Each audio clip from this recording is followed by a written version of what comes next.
मैं इस वक्त मौजूद हूं मुंबई के भिवंडी इलाके में, जहां पर मिलें हैं, बड़ी बड़ी कंपनियां हैं, रोजगार का काम होता है। इसलिए चर्चे में रहता है ये इलाका, क्योंकि व्यवसाय और ट्रांसपोर्ट ज्यादातर यहीं से काम किए जाते हैं। लेकिन ये जो तस्वीर मैं दिखाने की कोशिश कर रहा हूं, जिसे देखने के बाद आपको लगेगा कि ये कोई कूड़ादान है, लेकिन सही मायने में ये कूड़ादान नहीं है, बल्कि इन जूते और चप्पलों की तकदीर बदलने वाली है।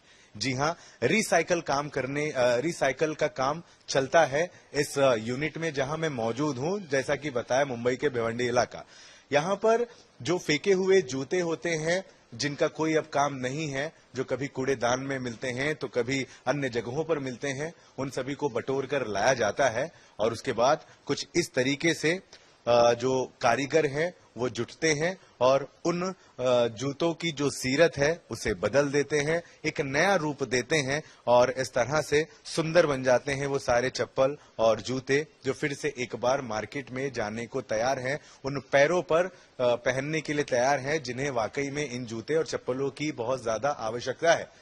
तमाम लोग इस समय यहाँ पर रोजगार के लिए जुटे हुए हैं और रिसाइकल काम करने का एक बहुत बड़ा यूनिट लगाया गया है। बड़ी बड़ी मशीनें तो हैं ही, साथ ही साथ एक एक्सपीरियंस कारीगर भी यहाँ पर मौजूद हैं। देखिए, बकायदा ख्याल भी रखते हैं लोग सेहत का, मास्क लगाकर काम होता है और काफी साफ सुथरी जगह दिख रही है, क्योंकि मैंने पहले ही बताया कि जो गंदे जूते होते हैं, जिन्हें लोग छूना भी नहीं चाहते हैं, जब उनकी जरूरत नहीं होती फेंक दिए जाते हैं वो चीजें, वो भला कैसे कोई अपने हाथ में लेगा, छुएगा, टच करेगा। लेकिन ये वो महारथी हैं, वो कारीगर हैं, जो पूरी ही तस्वीर उन जूतों की बदल देते हैं। ये देखिए, यहाँ पर भी काम करना शुरू है कारीगरों द्वारा। जूते के लेस निकाल दिए जाते हैं, उसके नीचे का पार्ट, बाहर का पार्ट, बकायदा डब्बे बने हुए हैं, वहां पर रखा जाता है। और क्या कुछ खास अपडेट है ये भी जानने की कोशिश करेंगे, लेकिन उससे पहले मैं आपको बता दूं कि ये कहानी पूरी तरह से फिल्मी है, लेकिन सच है। मुंबई में दो युवकों की आपस में बातचीत होती है, दोस्ती बन जाती है। एक आया है हीरो बनने के लिए, दूसरा पढ़ाई करने के लिए दूसरे राज्य से मुंबई पहुंचा हुआ, और उसके बाद में जूते से कहानी शुरू होकर के आज इस तरह से बहुत बड़ा जागरूकता भरा अभियान, न केवल बल्कि एक बहुत बड़ी कंपनी भी आज ये शामिल होगी। उन दो दोस्तों में से एक तो दोस्त से आपको मिलवाते हैं। हमारे साथ रमेश है। वाकई में आपकी जो कहानी है वो किसी फिल्म से नहीं है, ठीक है। सबसे पहले तो ये बताया कि एक्टर बनने आए थे। करेक्ट। मिला, काम मिला कहीं? नहीं। लेकिन आज इतने बड़े चेहरे बन गए हैं कि हर किसी के चेहरे पर प्रसन्नता लाते हैं। वाकई में कहानी तो बस यही है कि भाई, जूते जो फेंके जाते हैं वो आप यहाँ लाते हैं, आप और आपके दोस्त दोनों कंपनी चलाते हैं। थोड़ा सा बताएं कि ये कैसे शुरुआत हो गई, जूतों पर क्यों कसर चालू हो गई आपकी? हाय, मेरा नाम रमेश दामी है। मैं को फाउंडर एंड डायरेक्टर ग्रीनसिल फाउंडेशन। यहाँ सर मैंने स्टार्ट किया ये फाउंडेशन। हमने 2013 में मैं रनिंग करता था, नेशनल प्लेयर एथलेटिक्स। हम रनिंग करते थे, जूते हम हर साल 4 से 6 बार खराब होते थे और हम थ्रो करते थे, तो उससे एक मेरा मैंने जूता मंगाया था, ऑर्डर किया था, वो जल्दी खराब हो गया। तो वहां से पता चला कि हर साल मेरे ही 4 से 6 पैर खराब हो रहे थे। तो लोग कितने 150 करोड़ लोग आबादी है हमारी इंडिया के अंदर ही, तो उसमें कितने लोग फेंकते होंगे। तो उस हिसाब से हमने कैलकुलेशन लगाया और हमने यूएन के डेटा के सर्च किया और पता किया कि वहाँ इतने लोगों के पास चप्पल ही नहीं है और इतने लाइन फील्ड में जा रहा है। तो वहां से हमने स्टार्ट किया ग्रीनसिल फाउंडेशन की जर्नी। आपने अपने जूते का क्या किया, पहले वो बताइए। उस अपने जो मैंने जूता था फेंकना नहीं चाह रहा था, पर उसको मैंने रिटर्न अपसाइक्लिंग करके मैंने जूता चप्पल में कन्वर्ट करके मैं यूज कर रहा था नॉर्मली। उसको ऑलमोस्ट मैंने 1.5-2 साल यूज किया, अभी भी मैंने रखा है, घर पे है। अच्छा, इससे पहले मेरी बात हुई, इन्होंने ये मुझे बताया था कि पसंदीदा जूता था, बड़ा महंगा था, किसी ब्रांड से लिया था और उसके बाद उम्मीद नहीं थी कि इतनी जल्दी वो टूट जाएगा। फिर अपना टी शर्ट फाड़ करके उस जूते को बनाया। पहली बार पहनने के बाद परेशानी हुई, दूसरी बार भी परेशानी हुई, तीसरी बार सक्सेस हुए आप? यस, तीसरी बार हम सक्सेसफुल हो गए इस काम के लिए। और उसके बाद ये कहानी आपने अपने दोस्त को बताई? दोस्त को बताया, फिर उसने वहां से हमने कंपटीशन आईआईटी फबाई एंड ईडीआई अहमदाबाद, बहुत सारी कंपटीशन में, रायसोनी कॉलेज, ऐसे कंपटीशन में एप्लीकेशन किया और वहां से हमने फर्स्ट, हमारा प्राइज मनी था 3 लाख समथिंग, और वो हमको हमारा फर्स्ट इंस्टॉलमेंट हमको मिला था 75,000 एंड फिर 40,000 ऐसे करके हमको मिला, और उसी पैसे को हमने यूज करके आज यहाँ पे पहुंचे। हम ऑलमोस्ट 8 लाख पेयर हमने डोनेट किया अक्रॉस इंडिया 24 स्टेट्स। सोचिए, 8 लाख से ज्यादा अभी तक जूतों का वितरण कर दिया गया है। बहुत बड़ी कहानी यहीं से एक्चुअली शुरू हो जाती है। वो ऐसे कि 35,000 से ज्यादा देश दुनिया में लोग जो है अपने जूते फेंक देते हैं। सही बात है। Correct. और तकरीबन 1.5 अरब मतलब कि 1.5 बिलियन लोगों को जूते की जरूरत है। इस वजह से आप लोगों ने चीजें चालू कर दी। अभी ये जो मैं देख पा रहा हूँ, ये क्या सीन चल रहा है, पहले इसके बारे में बताएं, फिर आगे बात करूं। फर्स्ट हमारा जूता आता है और जूते की कंडीशन होती है category wise A, B, C 3 category होती है। बहुत अच्छा जूता होता है, हम डायरेक्टली उसको डोनेट करते हैं। और उसके बाद सेकेंड पार्ट होता है जो पड़ जाता है, वो पड़ जाता है, उसका सोल नीचे से निकला तो उसको हम कटिंग में डाल के अपसाइकलिंग करके और साइज उस हिसाब से बॉक्स बनाते हैं। और उसका लेस अलग किया, लेस यहाँ पे निकाला, इंसोल यहाँ निकाला और अपर्स यहाँ, और ये अलग सेग्रीगेट होता है। सेग्रीगेट होने के बाद फिर उसकी साइज नहीं होती। हमारा कोई भी हम लोग ऑडिट होता है जहाँ पे नीडफुल है। अगर हमें उड़ीसा में हमारे को 10,000 बच्चों को डोनेट करना है तो उनका डेटा वेरीफाई होता है। उसके बाद लिस्ट निकाल के उस हिसाब से फिर वहाँ पे कटिंग होती है। कटिंग हुई फिर उससे प्रोडक्शन होता है, जैसे हमने वहाँ पे बना के रखा है वहाँ पे, जैसे 7C, 8C, 9C। और जो बचा है, जैसे ये जो बच जाता है, इससे हमने अपर पट्टी बनाई है। और आपके पास है क्या, वो दे देंगे? अच्छा, उस पे आते हैं। हाँ, अपर पट्टी की बात तो करते ये हैं। लेस से अपर पट्टी बन जाती है। फिर इसको भी हम ट्राई करते हैं, अपसाइकलिंग में ये भी यूज आ जाता है। ये भी हम इसको कंडीशन बेस अगर बहुत ही अच्छा है तो उसको हम अपर पट्टी बना देते हैं इसको भी। और इसका भी हम इसको अभी ट्राई कर रहे हैं कि हम अभी लाइन फिल्म में नहीं डाले, हमने जमा करके इसको कर रहे हैं हम लोग। इसका भूसा टाइप का बना के धागा बनाने की कोशिश कर रहे हैं, इसको कोशिश कर रहे हैं अभी भी। मतलब मिला जुला की कहानी है कि भाई अलग अलग जो इनके पार्ट निकलते हैं उनको भी नहीं फेंका जाता, चीजें अलग अलग बनाते हैं। अच्छा, क्या बनाते हैं हम ये जानेंगे, लेकिन ये बताइए कि बड़े प्यार से ये जो आपके कारीगर हैं काम कर रहे हैं, ये जो अब जूते आए होंगे बड़ा गंदे होंगे ना, तो तुरंत ही क्या हाथों में लेते हैं इनकी भी साफ सफाई? फास्टिंग पहले तो हम इसको सैनिटाइजरिंग होता है, लाइक मोस्टली कुछ करते हैं, सैनिटाइज होता है। उससे सैनिटाइज करने के बाद फिर हम इसको प्रोडक्ट में करते हैं, हाथ लगाते हैं। जैसे वो बाकी जो इंडस्ट्रियल से आते हैं वो मोस्टली ज्यादा होते हैं। जो कंज्यूमर पब्लिक जो भी रहती है वो थोड़े गंदे होते हैं, अभी मोस्टली ज्यादा गंदे नहीं होते बट होते हैं उसको। पर हम थोड़ा वो स्प्रे करके फिर उसके बेसिस पे हाथ लगाते हैं। और ऑलरेडी सेफ्टी होता है, मास्क और प्लस ग्लव्स भी होते हैं, वो लोग ऑलरेडी हाइजीनिक के लिए वो इशू नहीं आया है। आपने बताया 8 लाख से ज्यादा जूते अभी तक आपने दे दिए हैं, ठीक है।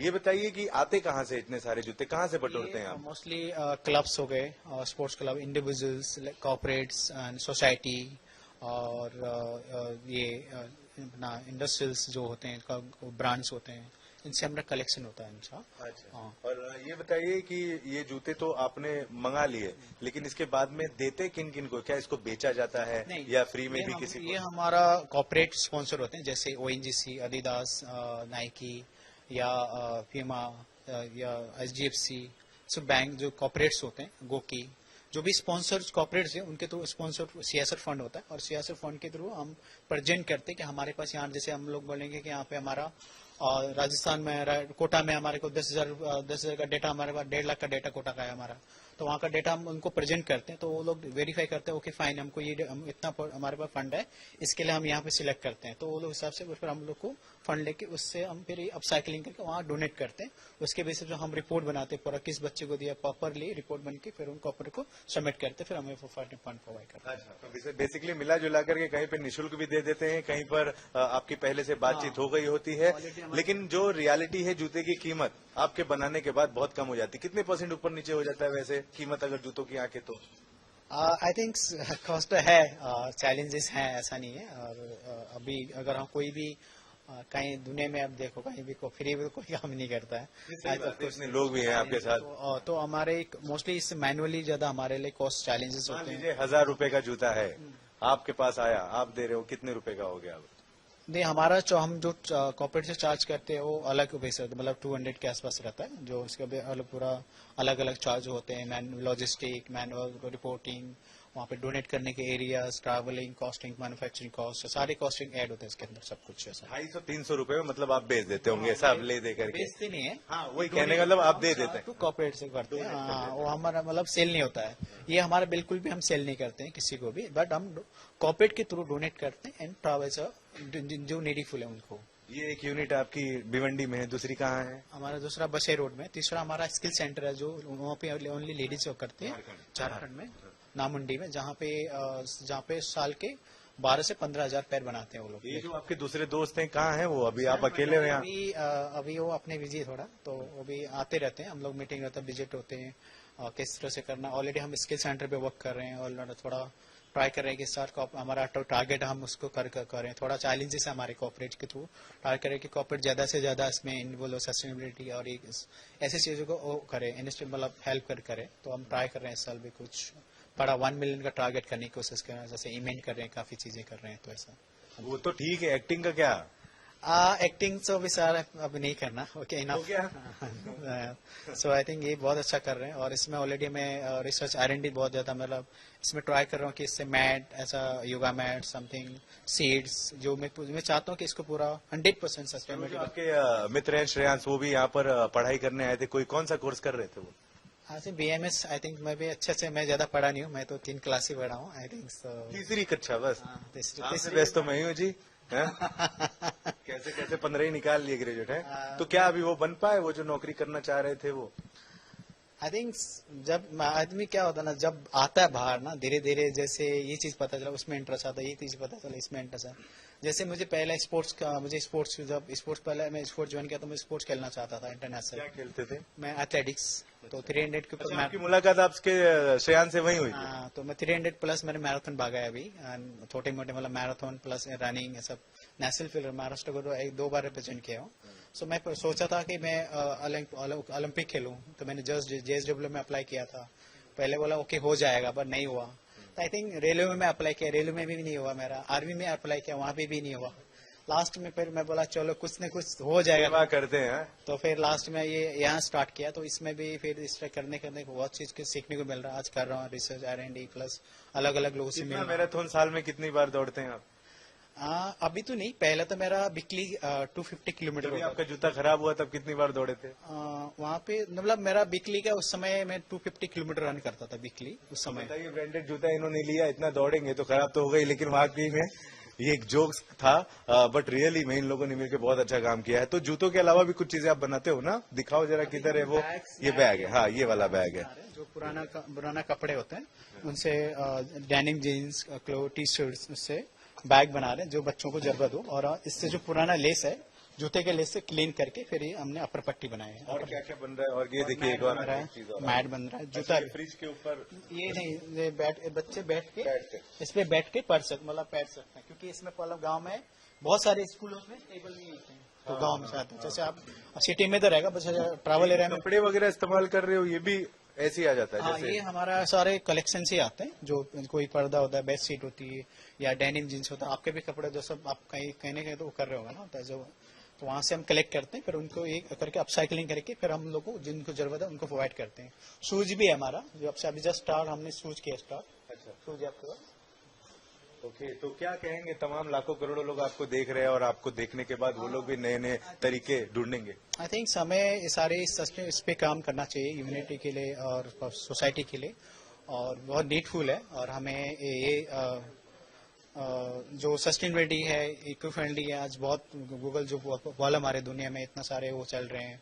आई थिंक हमें सस्टेनेबिलिटी को और इसको प्रमोट करना चाहिए। गवर्नमेंट को भी हम यही चाहते हैं, गवर्नमेंट भी इसमें सपोर्ट करे, और सारे इंस्टीट्यूट को सस्टेनेबिलिटी को वो करे, मतलब सपोर्ट करे गवर्नमेंट भी।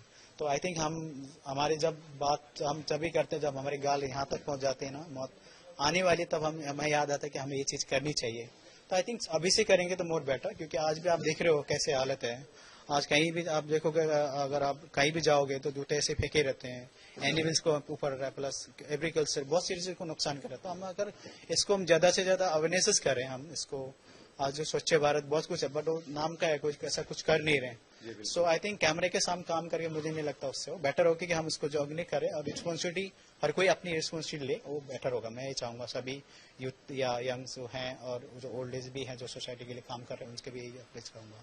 गॉड ब्लेस यू आपको और आपकी पूरी टीम को। वाकई में बहुत शानदार जानदार एक नंबर वाला आप काम कर रहे हैं, और बाकी लोगों ने सुना भी है, और आपकी तरफ वो भी नई नई खोजों में आ जाएंगे। रमेश और श्रेयांश की ये कहानी, मैंने कहा था ना, किसी फिल्म की कहानी से बिल्कुल भी कम नहीं है। भले ही यहाँ पर पैसे थोड़े कम हैं, लेकिन जिस तरीके से नया इस्तेमाल लाया जा रहा है जूतों का, और उन जगहों तक पहुंच पा रहा है जिन्हें वाकई में इसकी बहुत ज्यादा आवश्यकता है, जरूरत है। सोचिए जरा, उन बच्चों के पास जैसे ही ये नए जूते उनके पैरों में आते होंगे, तो जो चेहरे पर खुशी आती होगी, उसे देखने के बाद कितना जी इतना मतलब खुश हो जाता होगा, सोचिए। और वाकई में इससे बड़ी गुड न्यूज आखिर है भी क्या? वीडियो जर्नलिस्ट वादत खान के साथ धर्मेंद्र दुबे,